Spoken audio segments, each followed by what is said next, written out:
So here's my long-awaited gasket for my cylinder. Here's my head gaskets. Part 271867S from Briggs and Stratton, original. So once I got it, it's very disappointing because I think I bought the right side instead of the left side. It doesn't fit. See what I'm saying? I was almost sure. I checked and double checked, but this appears to be the other side. It's just off.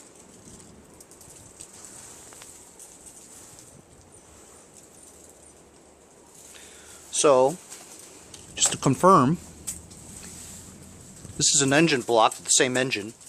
This is the, see if you flip it this way, right? This part is in the back. This is where the sump is. This is the right side head, okay?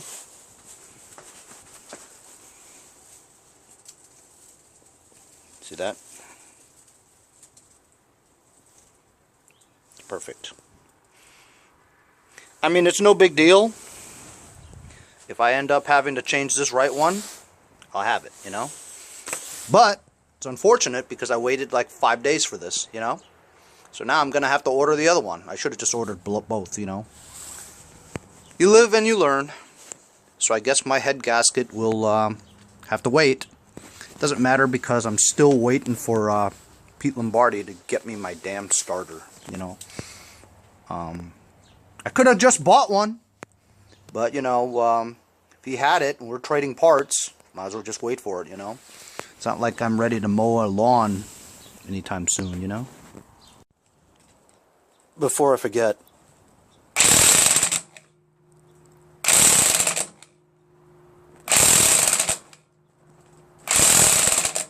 yeah, it's still turning.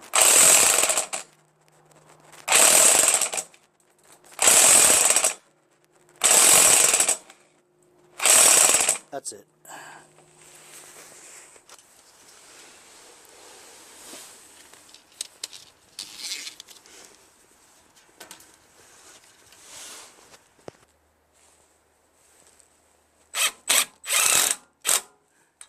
Now it's starting to look like a real engine. So while I have the head gasket as the wrong part that I need, it is a setback for sure. But you have to make use of all your time. So the time that I allotted to install the head gasket, that's down the drain now. So I might as well move to the next step, which for this Dyt4000 Part 5, we are awaiting a starter anyway, right?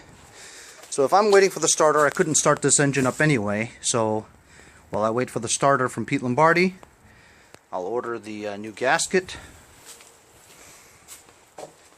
and the only thing left to do would be the deck, you know.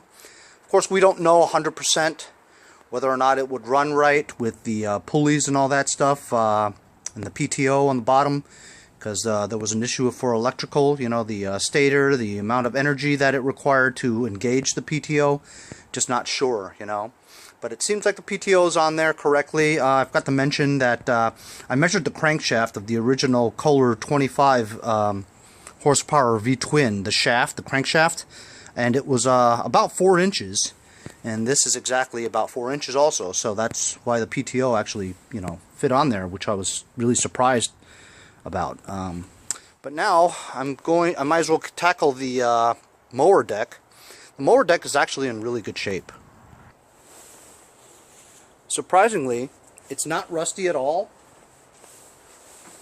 The spindles are really good because, look, they all move very freely. No squeaking or anything like that.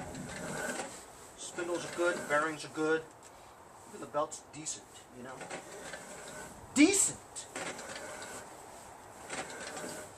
But it has a lot of crap on there. And it doesn't even need paint because it's good paint, you know. Just want to clean it up a little bit. It's got like embedded grass and sand and dirt all over the spindles and stuff. But before I put it onto the tractor, I want to clean it up a bit. I'm going to grab my Echo gas leaf blower and blow it out a bit.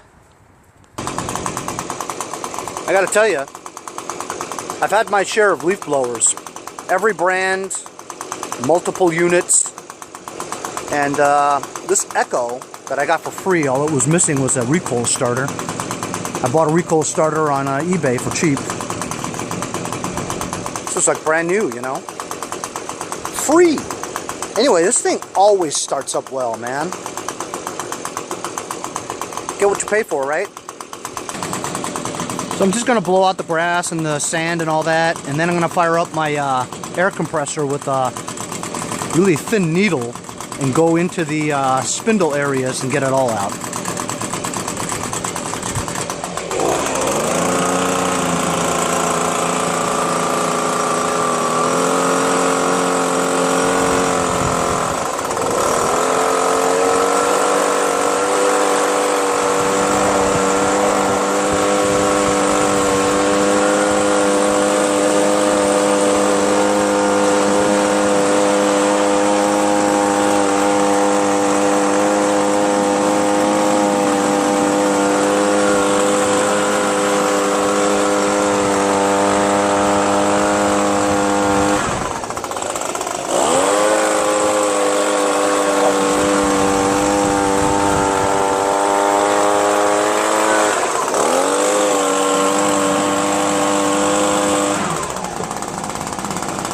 Go on the other side.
Actually, man, that's pretty clean.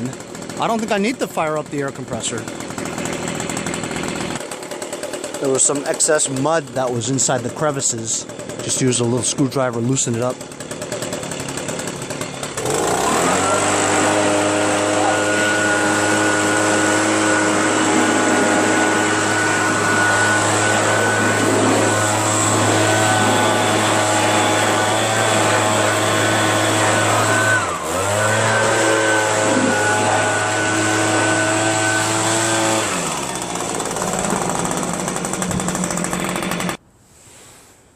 Just to lube it up a little bit, I'm going to go over the moving parts with a little bit of lube.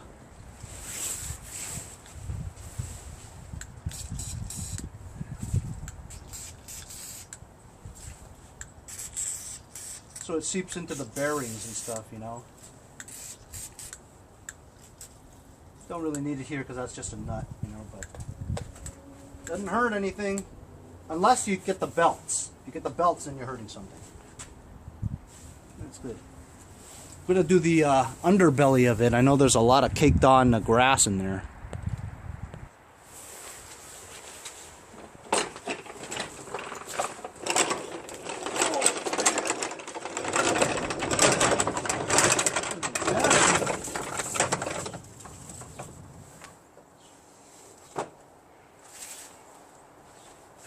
Put something there because it's just going to slip.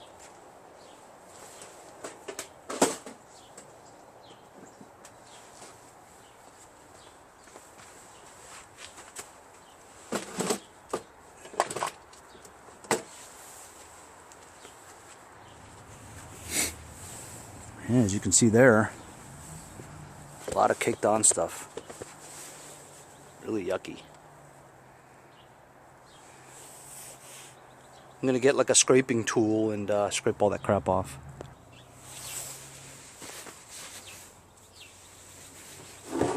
I know you guys have seen them sell like one of those spatula-looking things. It's shaped a little bit better, you know, with a rounded corners and stuff like that. And they sell that thing to scrape, you know, the grass off. You know what I'm saying? Well, isn't that really just this, just shaped differently? I mean, you know, people will think of stuff to sell. I mean, do people actually buy that? Because it's the same damn thing as this, you know? So, I don't know. Guess you could find a way to make money anywhere, but I don't know if they actually sell any, because people will see that, oh, you're selling a scraping tool. Well, isn't that just a paint scraper? I have one of those. You really want, you could just take one of those cutting things and just shape it the way you want it, you know? Got stuff. You want to go and buy other stuff just because they say it works better for this? I mean, I don't know.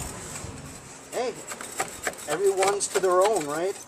You can make a living selling the stuff that are just adapted a little bit more to make it work. I guess you could, you know. Just like if you can't get to a nut or something like that because it's your wrenches are too thick. You know, I had that problem with the starter recently, and you know, basically you just take a grinder and take an old wrench and grind it down so it's thinner, so you can use it instead of going out and buying a whole new wrench just that are thinner. The thinner it is, though, structurally the strength is not there, you know, unless you use titanium or something like that. But yeah, so I'm just going to go through this with this edges. This is just like a, you know, a chisel, you know, get the stuff off. But I was going to take the blades off, but man, I mean, honestly, this deck is in amazing shape. The blades are sharp. I don't think the dude really used this all that much, you know. This is a 46-inch deck, and it's a triple blade. It's nice. When I'm done scraping all this stuff out, I'm going to blow it out some more, and then I'm going to spray a little lubricant in between those areas, because I don't need to take this whole apart and grease the spindles because they're good, you know. If you hear like scraping and stuff like that on the spindles, then you might have to do that. You know, take the entire spindle apart, and grind off the rust on there and lube it well and then grease it. But this one's good. Lucky.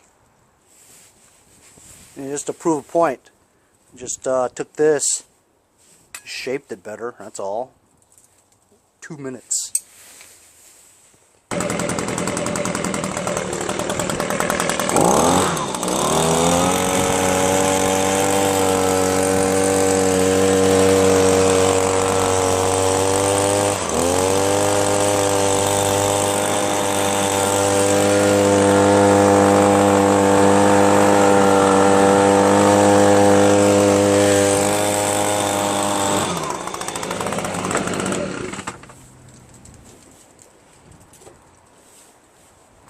Doesn't that look much better? Like I said, lubing doesn't do any harm.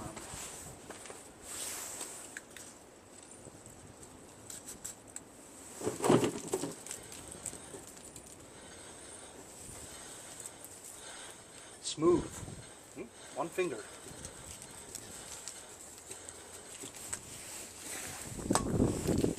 Guess what? We're going to try and install this deck on there now. This deck is easy to mount.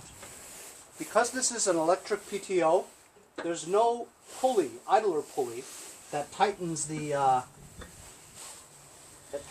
belt that's on the deck itself. What it is this belt is designed for exactly the right length to go right around the electronic PTO, right? And then once it's engaged on the tractor, which of course I don't know if it's going to work or not because it's a different engine, different amps, different electric current. Well, the only way to find out is to try, right? So once that electric PTO engages and energizes, it makes it bigger, thus tightening the belt. The pulley gets bigger and tightens the belt. And that's what engages the 3 blades.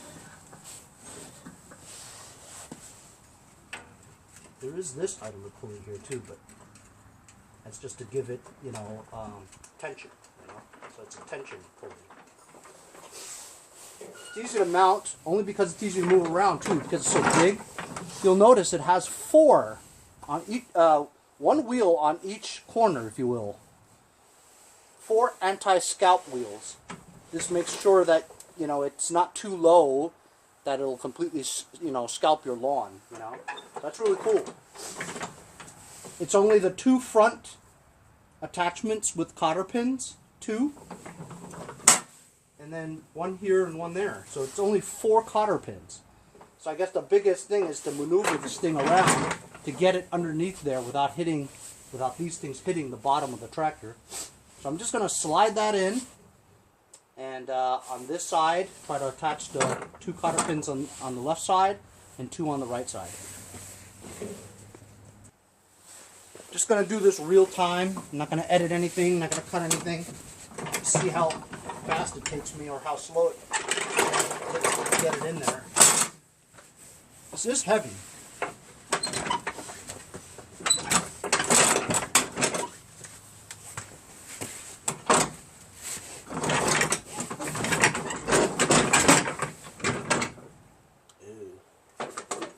See how the steering wheel is in the way? What if I turn the steering wheel? No, I still don't think it's going to clear. Maybe that's got to go in first.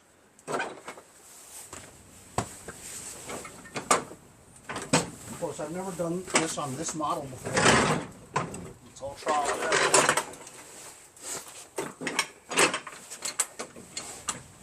How am I going to get that through there? So I turn the wheel the other way.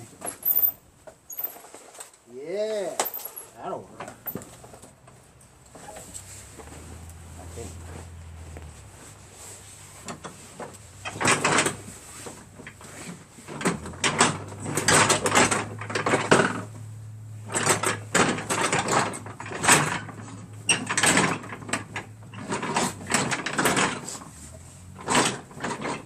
Cleared the wheel.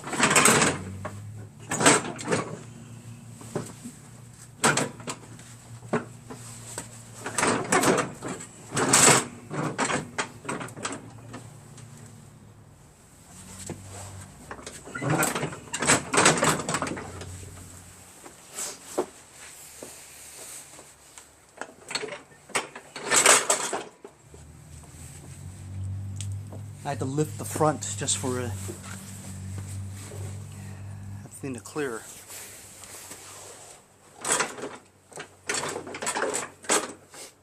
Alright. Actually, I do have to stop it. Gotta move. I had to stop it no matter what because I don't have a tripod that's this low. So I'm holding the camera now, and as you can see, the front part, the cotter pins are all pointed to the left, which is easy. So I've got that right one lined up, and then the one on the left over there, I got to go lift it on that side.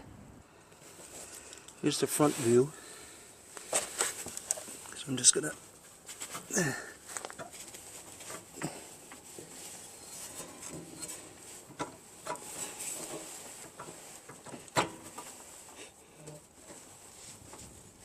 it's not that easy after all. Because it's so big and heavy and awkward, you know what I mean? I gotta use 2 hands. It's hammer time! And just took a hammer, banged it in, banged it in. Of course, now I can't find my cotter pins. So I had to go look in my, these are all the bolts and stuff I use to take that, this tractor's engine apart, right?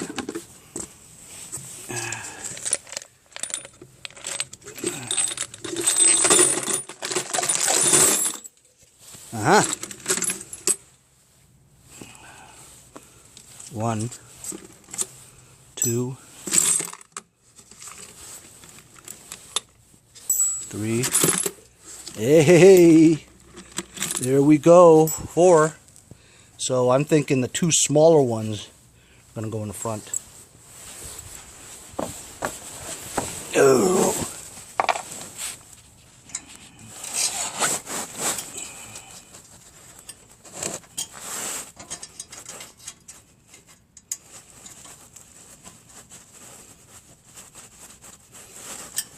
course it's not going to be easy.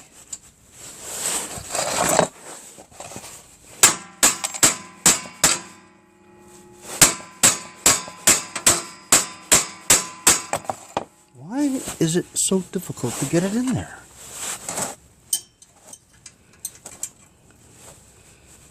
Anyway, you guys get the picture. I just have to wiggle around the deck so that goes in well. Now off to the side. So here I'm on the right side. As you can see, this, I believe, has to go into that loop, but it's so low, so you know what? This is the height lever for the deck. I'm going to lower that. There we go. To a, well, it's on the wrong side, so I have to push it in.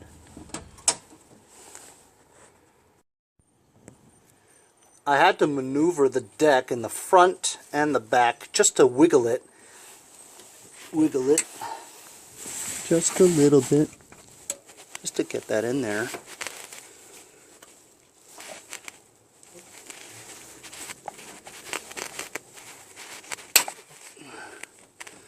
Alright, so that's one. We'll do the other side. Here we are on the left side.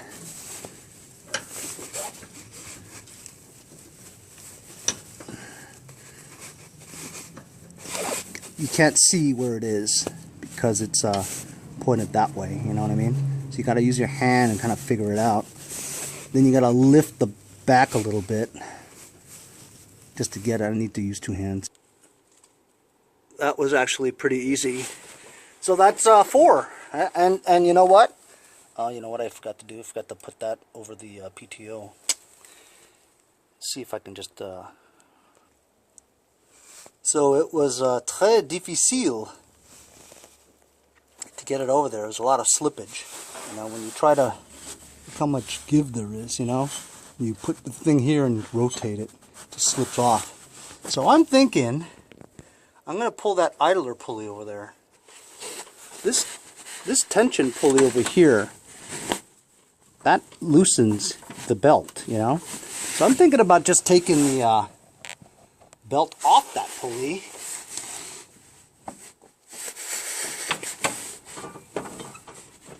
Right? Just taking this belt off the pulley. So I'll have plenty of slack to get it over there. And just pull the pulley back.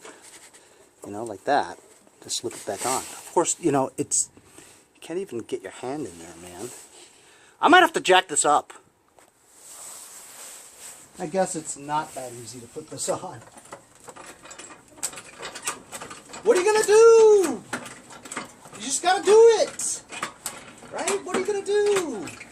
You're not gonna do it? You gotta do it. Do what you gotta do, man.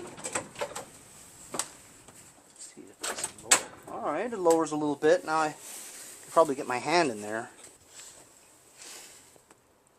So I've got the belt over the front crankshaft pulley, right?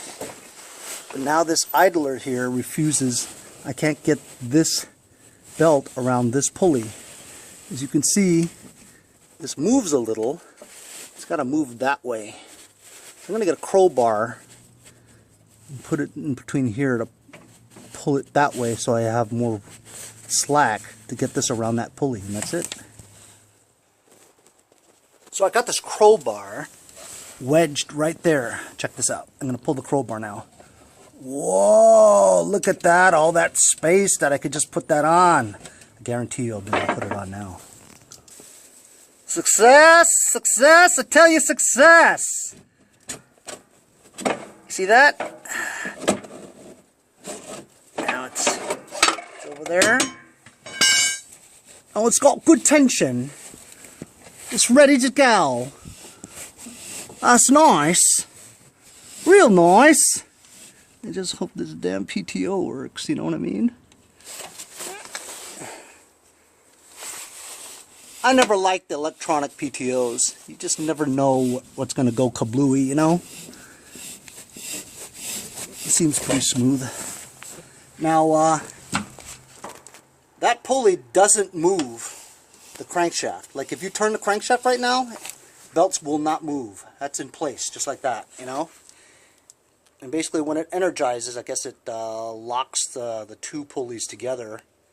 And or it works like a clutch system, you know, like your manual transmission on your car. It has like these things that it pushes and then it grips onto the disc on the bottom and it moves the pulley. That's how it works. I don't like it. They're very expensive too. If you bust that or break it, $200, $150, you know, something like that, brand new. All right. Well, anyway. Yep, even with 4 cotter pins, which you think is, oh, it's only 4 cotter pins, should be really easy, right? Well, as you guys saw, I mean, it still only took like 15 minutes or 20 minutes, but I had to do a lot of stuff just to, you know, get it on there, you know. Putting on the belt was a pain in the balls.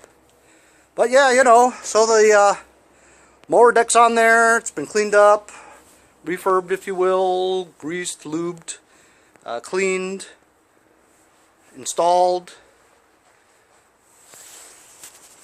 and we'll just lower the jacks, and all we have left is engine shroud, which Pete Lombardi has. He's going to give me starter. I gotta order the damn gasket, right, for the head. He's got an original magneto, which I really don't need now, but I'm not sure if this one will work, so I will take it. In return, he needs a Kohler 25 horsepower Command V-twin starter, and yep, he needs the starter as well as the carburetor. There you go. So this is, we know this works because we actually cranked it over when we went to get it together. So this is the starter of the Kohler Command V-twin 25 horsepower that I took out of that because of the blown connecting rods, right? This thing goes for like $125 on eBay. So I hope Pete Lombardi appreciates it, but he's given me a lot of stuff over the years, so just returning the favor, you know. So I'm giving him the carburetor for the V-twin as well as a starter. He's going to give me a starter for an opposed twin, as well as the tins for the top. Magneto, pipe. Oh, he's got a muffler and pipes too that he's going to give me. So if that doesn't work right, we can put that original on, which we will. I got a few people, my followers, who told me that that plate that I took off so that I could fit this damn muffler in there has to go on here because that's a heat shield. And they're right. The heat shield disperses the heat evenly throughout that little plate, so that a lot of the heat is decreased to the intake manifold as well as the carburetor. But like I said, Pete's going to bring me the muffler and pipes that are for this specific engine. So maybe I can get the right one with longer pipes so that the muffin will end up being back into the hen house over here, right? And then it'll be away from the intake manifold. It also has its own heat shield as well.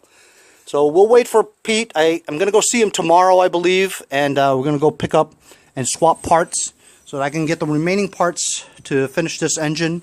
And then I'm looking at probably episode 6, part 6 of my Dyt4000 retrofit opposed twin engine, you know. This is interesting because even an experienced guy like Pete, I know Pete is only like 25 years old or something like that, but he's grown up with tractors, you know. He's got like 15 in his backyard, you know, so he knows a lot about tractors. Very surprising. He also knows a lot about trains too, which I don't get that, but yeah, anyway, so he knows a lot about that stuff, and he says he's never seen an opposed twin on a newer tractor like this, you know, so he's stoked to see this start up as well as I am. So you know, guys, thanks very much for following me. I really appreciate it. I've made a lot of good friends on YouTube, and got like 25 regulars now that always comment on my episodes, you know, and I'm humbled by it. I appreciate it very much. And, you know, your advice helps me put this stuff together, you know. And every time you guys tell me something new, I learn from it, you know, as well as the other 24 followers that always comment. They learn something from everybody else's input, you know. So subscribe if it's your first time watching my videos. Like it, you know. If you subscribe and like it, it really helps me out because it places my videos in a certain algorithm that's in YouTube, you know, and Google. And maybe I'll be featured more on certain pages, you know what I mean? And then I'll get more likes and more subscribers and more people watching my videos, and they could see what you guys see, and, well, it all works that way. So subscribing is a big deal. Click that bell, you know, that tells you, it notifies you, ding, Henry's got a new video up. Ooh, I got nothing to do. I'll watch it before I go to bed. I'll watch it in bed. How about that? Yeah. So anyway, guys, see you guys next time for part 6 of my Dyt4000 Briggs opposed twin 14 horsepower engine retrofit. Hey guys, support my channel. Buy a sticker. Got the bumper sticker too. Thanks for watching, guys. See you guys next time on Mowers and Mowers.